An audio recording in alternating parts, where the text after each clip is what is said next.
Y'all, I'm pissed off today because I have been on the phone with insurance companies and doctors' office for 2 hours today. 2 hours.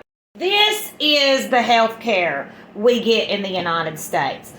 2 weeks ago, my husband had some increased back pain, so he goes to the doctor's office. They test his urine. Some stuff was going on there. Ordered an ultrasound. We found 2 metallic masses in his right kidney.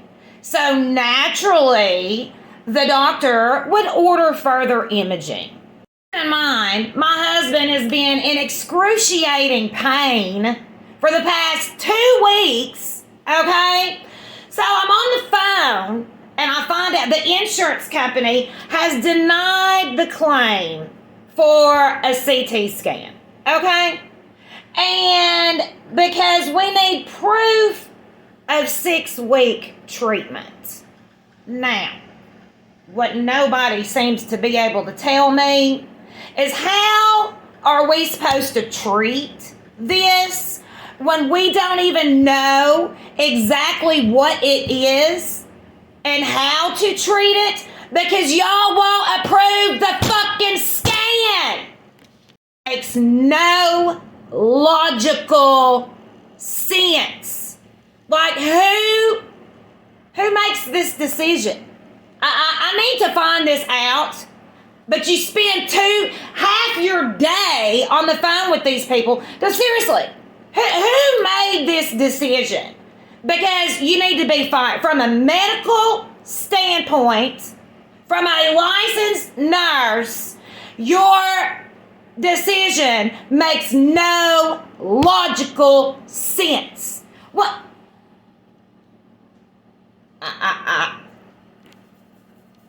My eyes, and I've got a little bit of a headache. Just this has stressed me out. So speaking on stress, I'm actually low on my stress, anxiety, herbs, and supplements. So what I did, just to kind of settle me down because I'm dealing with stress and it's ticking me off, is some magnesium.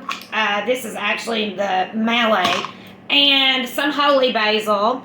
I had some holy basil, and I had a tincture of just like a anxiety soother that has kava, passion flower, lavender, and I can't really, albazole bark in it. I actually like the tinctures for like a PRN, acute anxiety, because they absorb quicker. Like this is going to take, maybe probably an hour to fully break down and settle in my system. Like the pills are more, or the tablets, the herbs are more of a, takes so longer to keep in your system, something you would kind of want to use on a regular basis.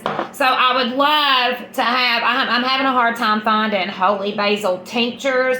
Holy basil, I love, for me, I love holy basil, CBD oil, and ashwagandha works well for stress and anxiety. And it's like, so I know some people would be like, this is why we need universal health care. And I do not necessarily disagree with that. But then we run into the government's dealing with saying what doctors can and cannot do. So, look at what happens through the pandemic. There are like approved government treatments that doctors can do, and that's it. Okay. So, you either have an insurance company dictating what they can do, or the government dictating, or unelected bureaucrats dictating what they can do. So it's like their hands are tied. They're not free to practice medicine and treat their patients. It was up to my husband's doctor. The CT scan would have been done 2 weeks ago. So, I do think, healthcare is really a basic human right. Like, we should be able to get healthcare. And if we could pay a flat rate into a system, a trusted system, that's the key for me right there. And a trusted system is definitely not the United States government. I just, no. No. So, it's like, what is the answer? I don't know. Honestly, I don't know. I do know that it's an absolute disaster. And it's a mess, and probably because my husband has been in pain. I've watched this man have a hard time getting up off the couch, and that's not my husband. Is just going to the emergency room. Of course, then we've got a $500 deductible. It's either that or dance around with the insurance company, because I'm sure we could probably eventually get it approved, but it's like, Cigna would, I guess, let my husband die in pain and suffering before a procedure, And it's just, I don't even want to talk about it because it's going to get me upset again. So before I go, I want to talk about something I've been thinking about because we're talking about, government dictating medical care. I worked in long-term care, and so I worked with a lot of dementia and Alzheimer's patients. And, of course, they were all on Medicare and Medicaid. And, dealing with Alzheimer's and dementia, you can have a lot of behavioral issues. There's a lot of anxiety there. So we want to get them stable, So we'll have a psych evaluation, and the practitioner or provider will get them stabilized on some either antidepressants, anti-anxiety medications, antipsychotics, and we'll get them stable. And they'll be fine, trucking along just fine. Then all of a sudden, just because the government says so, they don't want to pay for it. So they'll say, well, we don't think they really need this medicine, so we need you to cut them off of it. And so, because that's what they have to do, we do. And I have seen patients literally lose their minds. They'll be trucking along fine, stable, no acute stress. Government says cut their meds, so they cut their meds, and now they're off the freaking chain. So really, in my opinion, it is abuse. It is abuse by the state, because that's who's dictating this. My patient is fine, and you are causing them mental and emotional torment because you don't want to pay for their medications.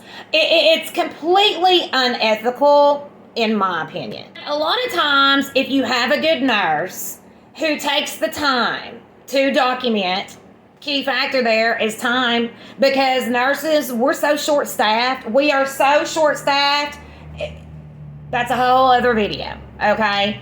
But, I will document 3 days in a row the behavior changers, call the provider, say, hey, let them know this gradual dose reduction failed, and let's get them back on their meds, right?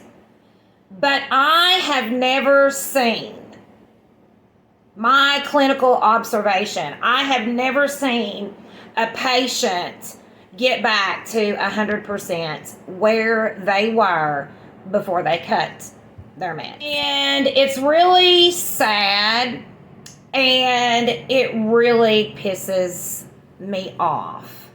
And it's really one of the reasons I don't want to be in that system.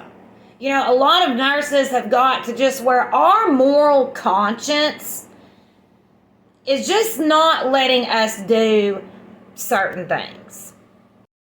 But, like I said, you got the government dictating what doctors do. You got insurance companies dictating what doctors do.